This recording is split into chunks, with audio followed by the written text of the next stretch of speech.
Hello everyone, Way Through News meteorologist Brian Good here. Got Polo on today, getting ready for the parade preview party. It's going to take place at the Kentucky Fair and Expo Center. It's free to get in with your Pegasus pin, but you'll need to pay for parking. Keep that in mind. Don G is going to be with me as we head into this afternoon. We start our special in about 2 hours, so starting at 4 o'clock, so make sure to come out and say hi to us. We'll be out there for a while and get a chance to take a look at all the floats, kind of more behind the scenes look. So weather looks good for that, by the way, for this afternoon, although we're going to be indoors. All right, here's our outlooks the next 3 days. Severe risk today, mainly to our south, of course, into Florida. And the next couple of days, fairly quiet here across our neck of the woods, as we're more into a cool pattern, really not supportive of severe weather at this point. Notice the visible satellite, mainly clear overall, just about all of our counties. Some high thin cirrus trying to stream in now across the south. These will filter in later on for this afternoon, but a very beautiful afternoon. A little breezy. That wind's got a bite to it, I know, out of the northeast. Those gusts 20, add a little bit of a chill every once in a while if you're not in the sun, but overall a very beautiful looking day. We'll climb in the mid-60s. All right, here's our one headache we're tracking. It's area of low pressure. You see it spinning northeast of Dallas. It's going to track just to our south and east as we head into tomorrow. What it's going to do, though, is help influence an upper level low to dive down across the Ohio Valley as we head into Thursday, and it's that low that could influence us for the parade when it comes to rain chances. Between now and then, for this afternoon and this evening, we're looking good. 60s. It's going to be cool again tonight, back in the 40s. I would run a few upper 30s later on tonight, like we saw this morning, and a few isolated cases, but I really think with the high clouds streaming overhead tonight that that should help counteract some of that. But, no frost issues tonight. All right, here's that low that drops down as we head into Thursday. Look at it, just kind of sneaks in, very wintry looking when you see these upper level lows like this. We usually get quite a few in the spring, actually, and in the fall. And this one is cold core. I mean, it's cold just above our heads where this low pressure is. I mean, if it was only a month or two earlier, we would talking about the chance here for sleet and snow breaking out of this. But thankfully, we're warm enough. We don't have to worry about that. Here's the issue with this low. Is it going to track right along 65, or is it going to be right along 75, or is it going to track a little more toward Evansville and then turn? That will determine how unstable we can actually get Thursday, because the more you're on the east side of the track, the better your chance will be to have instability, maybe some lightning and thunder. I wouldn't route maybe a cold air funnel or two that could get mixed in with that. These are not usually major issues, but they look a little frightening in the skies, but they usually don't bother anybody. But just gives you an idea. When you get cold air involved with some warm layer at the ground level, you can get some interesting features in the sky. But and hail is possible. Small hail is what we're talking about. But again, right now, based on this track right along 65, best chance for all that kind of stuff would be well to our east. Only the European has been trying to hint to the idea of a more western track. It's about to run here in the next 5 minutes. We'll let you know if it still agrees with that, but there's still a lot of agreement that it's I-65. So, let me show you a couple of models. Here's the RPM for this afternoon and tomorrow. Looking good. Steamboat race. Kevin Harnett is on the Belle of Louisville. I will be on the Belle of Cincinnati once again. We kick off for coverage at 4 o'clock for Wednesday afternoon. Small chance for a pop-up shower. I do think there will be some cumulus clouds that will break out because of that low pressure tracking to our south and east. So that may add a little bit of a wind at times and a little bit of a chill for the waterfront. If you're going to be riding on the boat with us or hanging out at either Captain's Quarters or at the Cactus Park location, bring a jacket.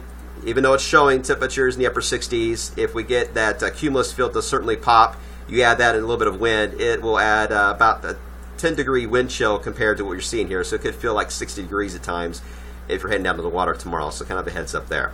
All right, here we go. Thursday, parade day.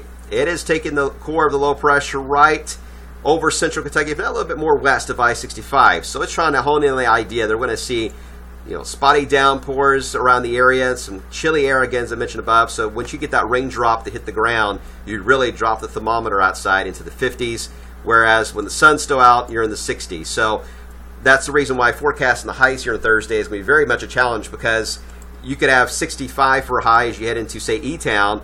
Louisville may see a drop to 55 with a rain shower, and then Carrollton may be 65 degrees. So it's going to be very much a challenge forecasting the highs. Don't focus on the numbers so much, just in the idea that if you get a shower that moves in overhead Thursday afternoon, evening, it will likely cool you down in the 50s for a brief moment, and hopefully you'll get some sun to come back out and warm you back up again.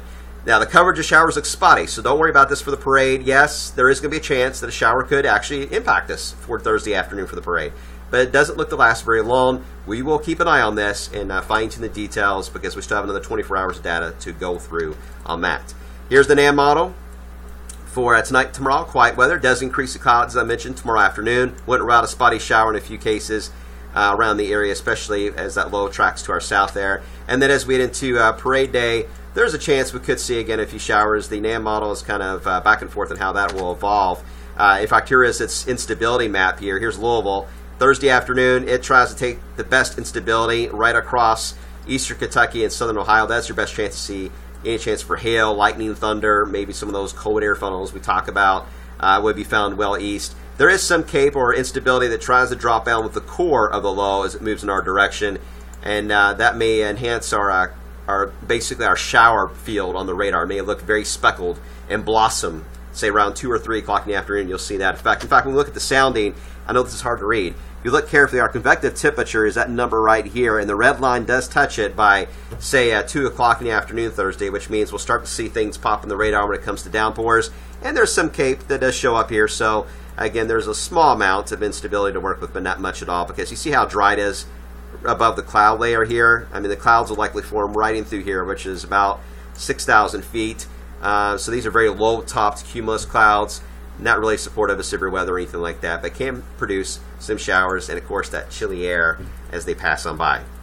All right, once we get past that, we get into Oaks Day. Oaks Day, the only thing I can see on Oaks Day that could be somewhat of an issue is the idea that this low-pressure Thursday may take its sweet time moving away, and that may keep the wind fields cool enough Friday that most of the day, Friday Oaks Day, will be spent in the 60s. We may cross 70 right at the main races for the afternoon on Friday, but I would dress for 60s and keep in mind that for a few hours on Friday we'll hit the lower 70s, but dress for 60s on Friday for Oaks. Saturday, about, I would say, 5 to 8 degrees warmer than what we'll have for Oaks Day. There will be a chance for more cumulus clouds to blossom. There is going to be a front to our north. I don't think that's going to be a factor for us until Saturday night and early Sunday, but there will be at least a chance to get some warmer air filtered in. We're still thinking about mid-70s, even upper 70s if we stay sunny enough, but those clouds may keep us partly cloudy enough to keep us mainly mid-70s. All right, guys, that's how it stands for right now.